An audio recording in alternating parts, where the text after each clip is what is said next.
ధరణి లోపల నుండి బయటకు వచ్చి అత్తయ్య అత్తయ్య ఆయన కనిపించట్లేదు, ఆయన బెడ్ మీద లేరు అని అంటూ ఉంటుంది కదా. ఏ ధరణి, సరిగ్గా చూసావా? శైలేంద్ర కనిపించకపోవడం ఏంటి? బెడ్ పైన ఉన్నవాడు లేకపోవడం ఏంటి? అసలు నీ బుర్ర పనిచేస్తుందా? వాడు ఎక్కడికైనా వెళ్ళాడు అనుకోవడానికి వాడు నడవలేని పరిస్థితిలో ఉన్నాడు. అలాంటి వాడు ఎక్కడికి వెళ్తాడు? సరిగ్గా చూడు అని అంటుంది దేవయాని. నేను సరిగ్గానే చూశాను అత్తయ్య, కావాలంటే మీరు కూడా చూడండి వచ్చి అని అంటుంది ధరణి. ఇంకా అందరూ లోపలికి వస్తారు. లోపల ఖాళీ బెడ్ ఉండడం చూసి, శైలేంద్ర లేకపోవడం చూసి అందరూ షాక్ అయిపోతారు. అదేంటి, శైలేంద్ర ఎక్కడికి వెళ్ళుంటాడు? తన కాళ్ళు చేతులు కట్లతో ఉన్నాయి కదా, నడవలేని పొజిషన్లో ఉన్నాడు కదా, ఎక్కడికి వెళ్ళుంటాడు అని అందరూ ఆలోచిస్తూ ఉంటారు. ఇన్ని రోజులు బెడ్ పైనే పడుకుని ఉన్నాడు కదా, చిరాగ్గా అనిపించి అలా ఓపిక తెచ్చుకుని తనే కట్లు విప్పుకొని నడవడానికి వెళ్ళాడేమో ఎక్కడికైనా అని అంటాడు ఫణీంద్ర. మీరు ఊరుకోండి, అసలు వాడు నడవలేని పరిస్థితిలో ఉంటే నడవడానికి ఎలా వెళ్తాడండి అని అంటుంది దేవయాని. మరేమైనట్టు అని అంటాడు ఫణీంద్ర. అదే కదండి నాకు అర్థం కావట్లేదు, డాక్టర్ గారు వస్తేనే కానీ తెలియదు. నర్స్ నర్స్, డాక్టర్ డాక్టర్ అని పిలుస్తూ ఉంటుంది దేవయాని. నర్స్ వస్తుంది. అంతలో నర్స్ నర్స్, మా వాడెక్కడ? వీల్చైర్లో కూర్చోబెట్టుకుని బయటికి ఏమైనా తీసుకువెళ్ళారా అలా ప్రకృతి గాలిని పీల్చడానికి? ఇక్కడ లేడేంటి అని అడుగుతుంది దేవయాని. అదేంటండి, ఇందాక నేను వచ్చి మెడిసిన్స్ ఇచ్చినప్పుడు ఉన్నారు కదా, తర్వాత నేను మెడిసిన్స్ అవన్నీ ఇచ్చి ఇంజెక్షన్స్ ఇచ్చి వెళ్ళిపోయాను అని అంటుంది నర్స్. నువ్వు ఇంజెక్షన్స్ ఇచ్చి పేషెంట్ దగ్గరే ఉండాలి కదా, ఎందుకు వెళ్ళిపోయావు అని అంటుంది దేవయాని. అదేంటండి, మీ అబ్బాయి ఒక్కరే పేషెంట్ కదా ఈ హాస్పిటల్లో, నేను చాలామంది పేషెంట్స్ని చూసుకోవాలి, వాళ్ళకు కూడా మెడిసిన్స్ ఇంజెక్షన్స్ ఇవ్వాలి కదా, నేను నా డ్యూటీలో నేనున్నాను, మీ పేషెంట్ని మీరు చూసుకోకపోవడం మీది తప్పు అని అంటుంది నర్సు. అంటే మీ హాస్పిటల్ వాళ్ళకి బాధ్యత లేదంటావా అని అంటుంది దేవయాని కోపంగా. చూడండి మేడం, నా డ్యూటీ నేను చేయకపోతే డాక్టర్ గారు వచ్చి నన్ను తిడతారు, అందుకే అందరినీ చూసుకోవాలి కదా, మీ అబ్బాయి ఒక్కరే నాకు పేషెంట్ కాదు కదా, మీ అబ్బాయికి మెడిసిన్స్ ఇంజెక్షన్స్ ఇచ్చి వేరే పేషెంట్స్ కూడా ఇవ్వాలి కదా, అందుకే నేను వెళ్ళాను మేడం. అసలు ఏం జరిగిందో నన్ను అడిగితే నేనేం చెప్పగలను, నేను వచ్చినప్పుడు అయితే ఉన్నారు, తర్వాత ఏం జరిగిందో నాకు తెలియదు మేడం అని అంటుంది నర్సు. ఏ దేవయాని, నీకు అసలు బుద్ధి ఉందా? ఆ నర్స్కి మనవాడు అక్కడే పేషెంట్ కాదు కదా, పాపం ఆవిడని ఎందుకు ఇబ్బంది పెడతావు, ఆవిడేం చేస్తుంది, మనవాడే ఎక్కడికైనా వెళ్ళుంటాడు, నువ్వు వెళ్ళమ్మా అని అంటాడు ఫణీంద్ర. సరే సార్, ఈ విషయాన్ని వెంటనే డాక్టర్ గారికి ఇన్ఫామ్ చేస్తాను నేను అని నర్స్ అక్కడి నుండి వెళ్ళిపోతుంది. తర్వాత డాక్టర్ గారు వస్తారు. అంతలో రిషి వసు కూడా హాస్పిటల్కి వస్తారు. నాన్న రిషి, మీ అన్నయ్య శైలేంద్ర కనిపించట్లేదు నాన్న, ఎక్కడికి వెళ్ళాడో తెలియడం లేదు. నర్స్ని అడిగితే తను ఇంజెక్షన్స్ చేసేటప్పుడు ఉన్నాడంట, తర్వాత తను వేరే పేషెంట్స్ చూసుకోవడానికి వెళ్ళిందంట, తర్వాత ఏం జరిగిందో నాకు తెలీదు అంటుంది. ఎక్కడికి వెళ్ళుంటాడు నాన్న? శైలేంద్రకి కట్లు కూడా కట్టున్నాయి కదా, ఎక్కడికైనా వెళ్ళుంటాడా తానే అని అడుగుతూ ఉంటాడు ఫణీంద్ర రిషితో. దేవయాని రిషి వంక చూస్తూ ఈ దర్శన్ని పట్టుకుని రిషి అని అనుకుంటున్నారు అందరూ. ఇప్పుడు నేనేం చేయాలి, నిజంగా రిషి అన్నట్టు నటించాలా, లేకపోతే దర్శన్లా దూరం పెట్టాలా, ఏమీ అర్థం కావట్లేదు.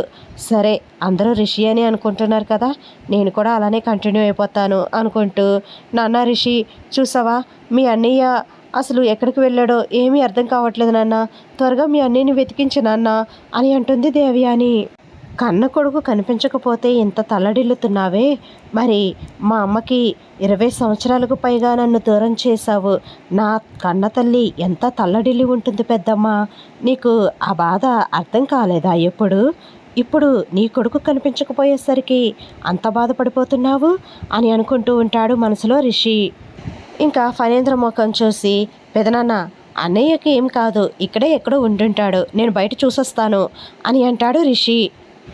రిషి బయటికి వెళ్ళి చుట్టూ గార్డెన్లో అంతా చూసొస్తాడు. చుట్టుపక్కల కూడా అంతా వెతికి వస్తాడు.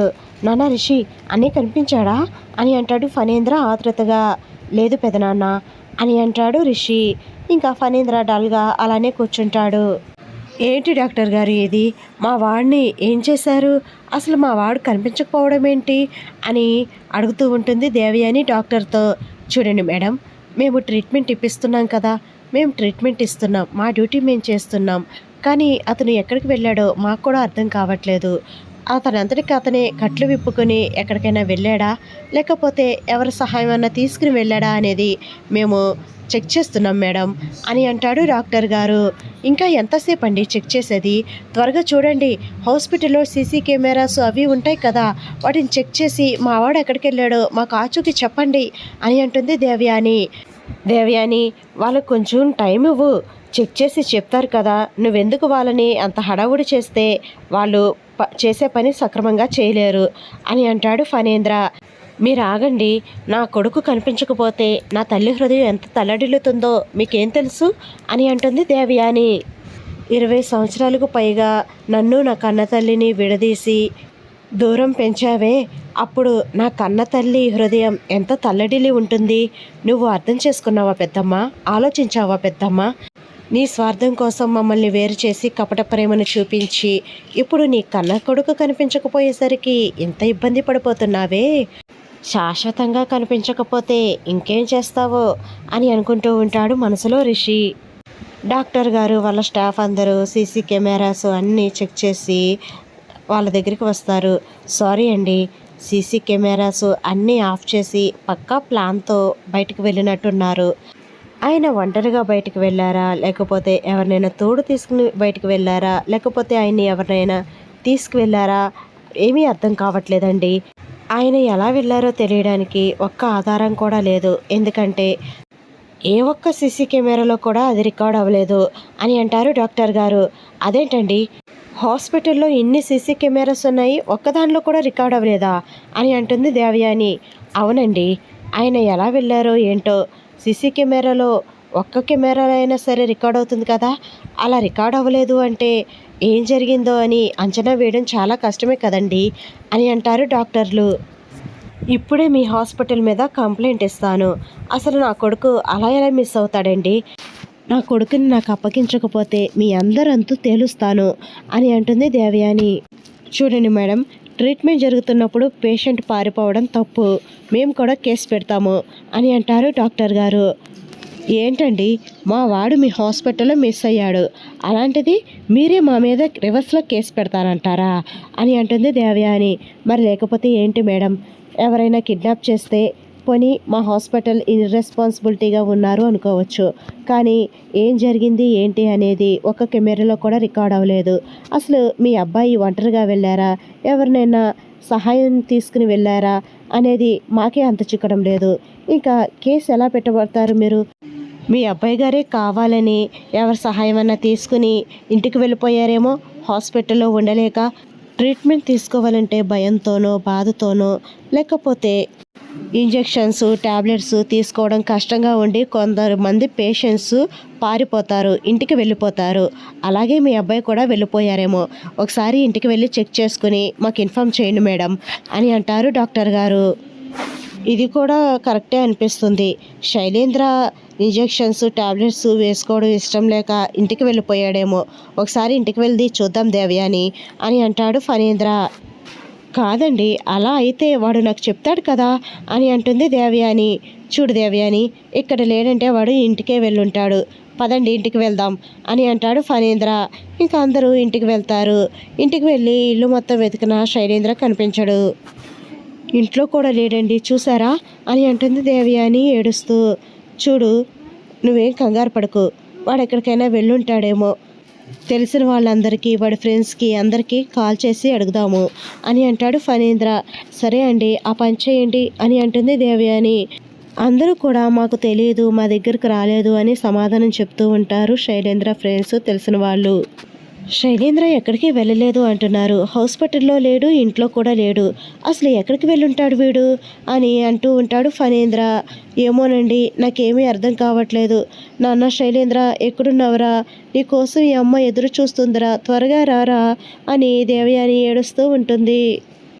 పెదనాన్న, నేను బయటికి వెళ్ళి పార్క్స్ బస్ స్టాండ్లు అన్నీ వెతికొస్తాను, అన్నయ్య ఎక్కడైనా కనిపిస్తాడేమో చూస్తాను అని అంటాడు రిషి. సరే రిషి అని అంటాడు ఫణేంద్ర. ఇంకా రిషి అక్కడి నుండి వెళ్ళిపోతాడు. వస్తారా మావయ్య, రండి మనం కూడా మన ఇంటికి వెళ్దాము అని అంటుంది మహేంద్ర. అన్నయ్య, మేము మా ఇంటికి వెళ్తున్నాం అన్నయ్య అని అంటాడు. సరే మహేంద్ర అని అంటాడు ఫణేంద్ర. అన్నయ్య నువ్వేం దిగులు పెట్టుకోకు, శైలేంద్ర ఎక్కడికి వెళ్ళుండడు, ఇక్కడే ఎక్కడో ఉండుంటాడు, త్వరలోనే వచ్చేస్తాడు, నేను వెళ్తున్నాను అన్నయ్య అని అంటాడు మహేంద్ర. ధరణి మేడం జాగ్రత్తగా ఉండండి, ధైర్యంగా ఉండండి అని అంటుంది వస్తారా. అలాగే వస్తారా అని అంటుంది ధరణి. శైలేంద్ర రే ఎవరున్నారు, ఎవరు పలకరేంటి, ధరణి మమ్మీ ఏం చేస్తున్నారు అని అరుస్తూ ఉంటాడు. ఎవ్వరు ఉండరు అక్కడ. అప్పుడే శైలేంద్రకి స్పీకర్లో ఒక వాయిస్ వినిపిస్తుంది. హాయ్ శైలేంద్ర, నువ్వు కిడ్నాప్ అయ్యావు, ఇక్కడ ఎవరూ లేరు, నువ్వు పిలుస్తున్న వాళ్ళెవరూ కూడా నీకు కనిపించరు అని ఒక వాయిస్ వినిపిస్తుంది. అది విని ఆశ్చర్యపోతాడు శైలేంద్ర. వాట్, నేను కిడ్నాప్ అవడం ఏమిటి, అసలు నన్ను కిడ్నాప్ చేయవలసిన అవసరం ఎవరికి ఉంది, నన్ను కిడ్నాప్ చేసేంత ధైర్యం ఎవరికి ఉంది అని అంటూ ఉంటాడు శైలేంద్ర. నేను కిడ్నాప్ చేయడానికి కావాల్సింది ధైర్యం కాదు శైలేంద్ర, మనుషులుంటే సరిపోతారేమో అని వాయిస్ వినిపిస్తుంది. ఏంటి కుళ్ళు జోకులా అని అంటాడు శైలేంద్ర కోపంగా. జోకు కాదు శైలేంద్ర, నిజమే చెప్తున్నాను. హాస్పిటల్లో ఉన్న నిన్ను కిడ్నాప్ చేయడానికి 4-5 మనుషుల సహాయం అవసరం పడింది అంతే అని వాయిస్ వినిపిస్తుంది. అసలు ఎవరు నువ్వు, అసలు నా దగ్గర నుండి ఏం ఆశించి నన్ను కిడ్నాప్ చేశావు, అసలు ఇలా వాయిస్ రూపంలో వినిపించడం ఏంటి, నాకు కనిపించు నీకు ధైర్యం ఉంటే అని అంటాడు శైలేంద్ర. అవసరం పడినప్పుడు కనిపిస్తాను శైలేంద్ర, నేను కనిపించే వరకు వెయిట్ చెయ్యి, నువ్వు కనిపించమన్నావని నేను కనిపించను, నాకు కనిపించాలి అనుకున్నప్పుడు మాత్రమే కనిపిస్తాను అని వస్తుంది స్పీకర్లో నుండి వాయిస్. ఇంతకీ నీకు రూమ్ అంతా కంఫర్టబుల్గా ఉందా అని అడుగుతుంది ఆ వాయిస్. ఏం కంఫర్టబుల్, దోమలు కుడుతున్నాయి, ఒక ఫ్యాన్ కూడా అరేంజ్ చేయవా అని అంటాడు శైలేంద్ర. ఓ సారీ, ఈ రోజుకి అడ్జస్ట్ అవ్వు, వీలైతే రేపు చూద్దాం అని అంటుంది ఆ వాయిస్. ఏంటి రేపటి వరకు ఏసీ లేదు, ఫ్యాన్ కూడా లేకుండా నేను ఇలానే ఉండాలా, అది దోమలతో అని అంటాడు శైలేంద్ర. తప్పదు, ఫస్ట్ డే కదా, అడ్జస్ట్ అవ్వు, దోమలతో బాగా కుట్టించుకో, ఆల్ ది బెస్ట్ అని ఆ వాయిస్ కట్ అయిపోతుంది. రే నా మాట విను, నాకు అర్జెంటుగా ఫ్యాన్ పంపించు అని అరుస్తూ ఉంటాడు శైలేంద్ర. ఎంత అరిచినా మళ్ళీ ఇంకా వాయిస్ వినిపించదు, కట్ అయిపోతుంది, ఆఫ్ అయిపోతుంది. ఎవరున్నారు బయట, ఎవరున్నారు, హెల్ప్ చేయండి ప్లీజ్, ఇక్కడ దోమలు చాలా కుడుతున్నాయి, నాకు హెల్ప్ చేయండి, ఫ్యాన్ పెట్టించండి అని శైలేంద్ర అరుస్తూనే ఉంటాడు. కానీ ఎవరూ పట్టించుకోరు. అలా ఫస్ట్ డే దోమలతో కుట్టించుకుంటూ దోమలు శైలేంద్ర రక్తాన్ని తాగుతూ ఉంటే, రే ఎవడ్రా నువ్వు, అసలు నన్ను ఎందుకు కిడ్నాప్ చేసావరా, ఈ దోమల బారి నుండి నన్ను రక్షించండి రా ప్లీజ్ రా అని శైలేంద్ర అరుస్తూ బాధపడుతూ ఉంటాడు.